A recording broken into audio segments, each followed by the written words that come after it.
नमस्कार, मैं हूं अनुकुल तिवारी और आप वॉइस हब देख रहे हैं। देखिए, हमारे साथ प्रवीण सर मौजूद हैं। बात करेंगे बीपीएससी टीआरई 1, टीआरई 2, टीआरई 3 के बारे में। टीआरई 3 का रिजल्ट आप जान रहे हैं कि बार बार देरी कर रहा है और शिक्षा विभाग एक लेटर निकालता है जिसमें लिखा हुआ रहता है कि जल्दी से जो सीट्स बचे हुए हैं उसको एडअप करके आप बताइए ताकि हम टीआरई 3 का रिजल्ट निकाल देंगे। अब सबसे बड़ा सवाल है कि अगर एडअप करेंगे तो कितना सीट एडअप करेंगे और अगर एडअप हो गया तो कट ऑफ कितना नीचे जाएगा। मेरे साथ प्रवीण सर हैं, वो लेटर आप भी देखे होंगे जिसमें ये चीज कहा गया है। आपके हिसाब से लेटर पर कितना कायम रहेगा विभाग, आयोग और सब लोग? देखिए, सबसे पहले तो आपको बहुत बहुत धन्यवाद कि बहुत सीरियस मुद्दा पर आप जो है कि आवाज उठाए हैं और इस पर थोड़ा सा हम लोग आराम से बात करके और समझाएंगे। अनुकुल जी, पहली बार जब बीपीएससी टीचर का एग्जाम लेने स्टार्ट किया तो लोगों को विश्वास हुआ कि किसी भी प्रकार की कोई गड़बड़ी नहीं होगी क्योंकि ट्रांसपेरेंसी को मेंटेन किया जाएगा। और जिस तरीके से मई 2023 में वैकेंसी निकाला गया और जो है कि सब कुछ नवंबर से पहले एकदम फाइनल जो है कि लोगों को पोस्टिंग कर दिया गया। लोगों को लगा कि अगर इस तरीके का जो है कि टीआरई 1, 2, 3, 4 या जो भी जो है कि वैकेंसी आएगा समय पर पूरा कर दिया जाएगा। नंबर 1। नंबर 2 बात अगर हम करें तो नंबर 2 बात में टीआरई 2 जब आया तो ये बातें होने लगी कि टीआरई 1 के बहुत सारे सीट बच गए हैं और वहां पर सप्लीमेंट्री की बात हो रही है कि शिक्षक अभ्यर्थी मांग रहे हैं, लेकिन वो काम नहीं किया गया। उसके बाद एक धक्का लगाया गया टीआरई 1 में कि जो लोग पहले से नहीं जानकार थे और बीएड कर करके बेचारे 1 to 5 भरे थे उनको भी जो है कि रसातल में मिला दिया गया। शिक्षा अभ्यर्थी सहते रहे इसको। टीआरई 2 में भी सीट निकाला गया टीआरई 1 का लेकर के, फिर उसमें भी सीट बचा लिया गया। मैं सबसे पहले जो है कि मांग करता हूं कि शिक्षा मंत्री वर्तमान में जो है सुनील कुमार, बड़े पढ़े लिखे व्यक्ति हैं, सब कुछ जानते हैं। इस प्रकार से हम 2 चीज जो है कि मांग करेंगे। अगर आप लेटर निकाल रहे हैं कि मैं जो है कि टीआरई 1 और टीआरई 2 में जितने सीट बचे हुए हैं आप बताएं, हम उस पर जो है कि पूरा रिजल्ट देंगे। आप या तो उस पर कायम रहें या आप इस प्रकार का कोई लेटर निकाल करके गुमराह ना करें, क्योंकि बहुत सारे ऐसे धब्बे ऑलरेडी लग चुके हैं बीपीएससी के थ्रू टीचर एग्जाम पर कि अब सहन नहीं हो रहा है। अब बहुत सर से ऊपर चला गया, बहुत सर से ऊपर पानी चला गया है। अब एक बात और हम आपको ध्यान आकृष्ट कराना चाहेंगे कि अगर जितना लेट होगा उतना ही गड़बड़ियां आएंगी। हम भी पेपर के माध्यम से पढ़े कि कुछ जो है कि अभ्यर्थी पकड़े गए समस्तीपुर में, हर जिला में कुछ न कुछ पकड़े जा रहे हैं। इसके पहले जो है कि 2,500-3 हजार जो है कि और स्टूडेंट पकड़े गए थे। इस तरीके की अगर बातें आएंगी तो कुल मिलाकर के 10-20 हजार तो ऐसे आ जाएंगे। फिर उसके बाद जो है कि टीचर अभ्यर्थी जो इंतजार कर रहे हैं कि सप्लीमेंट्री, यहाँ तक आपको पता होगा कि एक बार जो है कि कमेंट किया था माननीय हाई कोर्ट ने कि सप्लीमेंट्री अगर जो है कि है जेन्युइन चीज है तो आप इसको दीजिए। अब तक नहीं आया।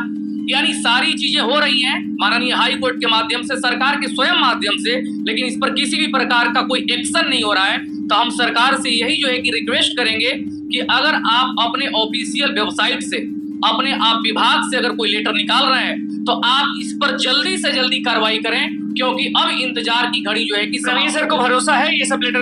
देखिए, हमको भरोसा इस बात का है कि अगर माननीय मुख्यमंत्री जी इस मैटर पर सीरियस हो जाएं, और दूसरा बात जितना की जो है कि हम जान रहे हैं वर्तमान में जो शिक्षा विभाग के सचिव महोदय हैं एस सिद्धार्थ सर, वो अगर सीरियसली इस बात को करेंगे तो जरूर होना चाहिए। लेकिन अगर निचले तबके का जो है कि कोई अधिकारी बस लेटर निकाल देता है कि शिक्षक अभ्यर्थी बस चुप हो जाए तो इस पर किसी प्रकार का हमको विश्वास नहीं है।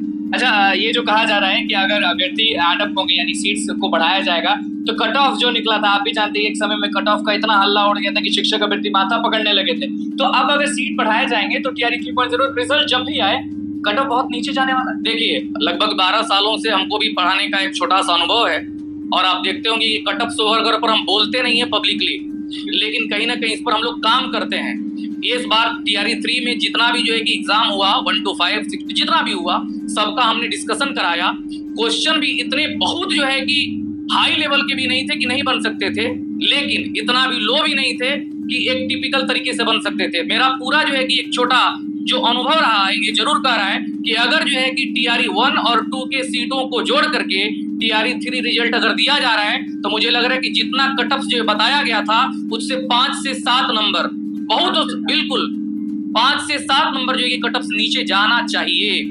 पक्का। तो आपके हिसाब से कितना सीट खाली होगा? क्योंकि सर सारे शिक्षक अभ्यर्थी ना माथा पीट रहे, उनको भरोसा ही नहीं, लेकिन अभी डर भी है कि हम इंतजार कर रहे थे, हम तो टीआरई 1 वाला हैं, हमारा टीआरई 1 में नहीं हुआ, टीआरई 3 वाले पूरा ले जाए, पूरा तूफान तो वही अब एक बात आपको बता दें, हम थोड़ा सा इस बात पर हमको हंसी आया कि सरकार चाहेगी कि हमारा जो है कि एकदम पाक साफ और ट्रांसपेरेंसी का जय जयकार हो, लेकिन अंदर से अनुकूल जी ये भी चाहेगी कि टीआरई 3 का फाइनल करने के बाद टीआरई 4 इस तरीके से लाया जाए वैकेंसी कि जो 2025 का चुनाव हो उसमें जो है कि हम लोग अपना जय जयकार करें।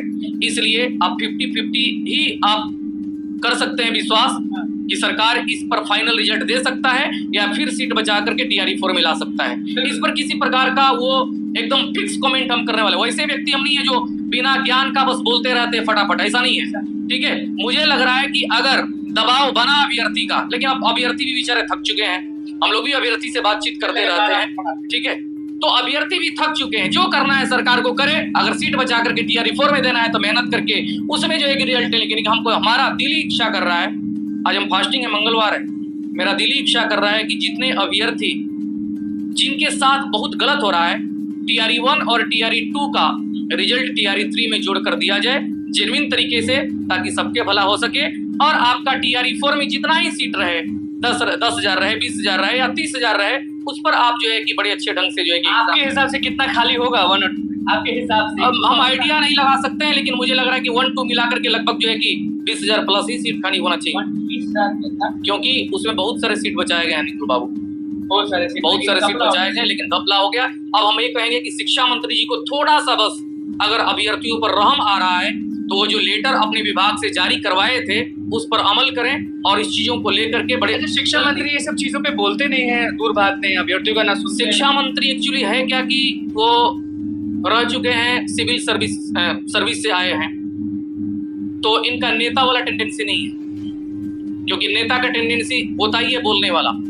अब ये हम नहीं कहेंगे कि नहीं बोलते हैं, इसका मतलब काम अच्छा नहीं करते हैं। काम इन्होंने अच्छा किया, पोस्टिंग का भी जो है कि लेकर के आया क्राइटेरिया कि कैसे पोस्टिंग करना है, ये अच्छी बात है अगर सही ढंग से लागू हो जाए तब। लेकिन हम चाहते हैं कि शिक्षा मंत्री को अगर लगता है कि जो जेन्युइन तरीका है अभ्यर्थी के पक्ष में, उसको स्वयं आकर के प्रेस कॉन्फ्रेंस कर करके बोले, ताकि सभी अभ्यर्थी को विश्वास हो जाए। लेटरबाजी से काम नहीं चलेगा। एक सवाल आपसे रहेगा, क्योंकि जो भी शिक्षक के पास हम पहुंचते हैं ना, उससे ये सवाल जरूर पूछते हैं, आपके हिसाब से डोमिसाइल नीति लागू करना ठीक है या नहीं ठीक? देखिए, आसपास के अगर जो है कि राज्यों का बात करें, अगर हम डोमिसाइल नीति अगर आप बात किए, हम तो चाह रहे थे इस पर एक अलग आप वीडियो बनाते हैं, लेकिन जब आप बोल दिए तो हम जवाब दे रहे हैं आपको। डोमिसाइल नीति कुछ कंडीशन के तहत लागू करना ही चाहिए, क्योंकि वर्तमान में डोमिसाइल को लेकर के अब देखिए पक्ष और विपक्ष की बात नहीं हो रही है। जब जो है कि विपक्ष में सरकार जो वर्तमान में चला रही है वो विपक्ष में थी, तो उस समय बोली थी कि डोमिसाइल नीति लागू होना चाहिए। जब आप सरकार में आते इस पर कार्रवाई करें। अभी हम जो है कि 3-4 दिन पहले जो है कि न्यूज़पेपर में पढ़े कि झारखंड सरकार के जो सीएम है हेमंत सोरेन, वो बोले कि सरकारी नौकरी के लिए झारखंड में बाहरी लोगों के लिए कुछ नहीं है। उसके बाद जो है कि मध्य प्रदेश, राजस्थान वगैरह में कुछ कंडीशनल डोमिसाइल लागू हैं, तो सरकार से हम कहेंगे जरूर। कारण इसका बता रहे हैं हम अब कि फाइनली अगर डोमिसाइल नीति जब लागू हो जाएगा, देखिए कुछ स्टूडेंट हमसे नाराज होंगे, मेरे बातों को समझने का प्रयास करिएगा कि अगर डोमिसाइल नीति 100% अगर बिहार लागू करता है तो बिहार के कुछ स्टूडेंट को बाहर वाले स्टेट में थोड़ा प्रॉब्लम झेलना पड़ेगा। इसलिए कुछ ऐसा बीच का रास्ता निकाला जाए कि जो है कि स्टूडेंट जो बिहार के प्रॉपर रहने वाले हैं उनके साथ किसी भी प्रकार का कोई परेशानी नहीं हो। इसलिए हमने एक शब्द यूज किया, कंडीशनल जो है कि डोमिसाइल नीति जरूर लागू होना चाहिए। हम इसके पक्ष में हैं। देखिए प्रवीण सर हमारे साथ मौजूद थे, किस तरह से शिक्षा विभाग वाले लेटर पे बोले हैं कट ऑफ गिरने की बात तक कर दी है, 7 मार्क्स 5 से 7 मार्क्स गिरेगा ये बोले हैं, और डोमिसाइल पर अलग वीडियो बनाएंगे क्योंकि विस्तार से प्रवीण सर बताते हैं हर चीज। लेकिन डोमिसाइल को बता दिए कि कंडीशनली कुछ कंडीशन होना चाहिए ऐसा कि बिहार के लोगों को नुकसान भी ना हो। क्योंकि तो दोस्तों आपने सुना प्रवीण सर ने क्या कुछ बातें बताई हैं कट ऑफ को लेकर, साथ ही उन्होंने कहा कि डोमिसाइल नीति जो है वो लागू होनी चाहिए। तो दोस्तों देखते हैं क्या कुछ होता है। फिलहाल इस वीडियो में इतना ही। आगे की अपडेट के लिए चैनल के माध्यम से जुड़े रहिए। धन्यवाद।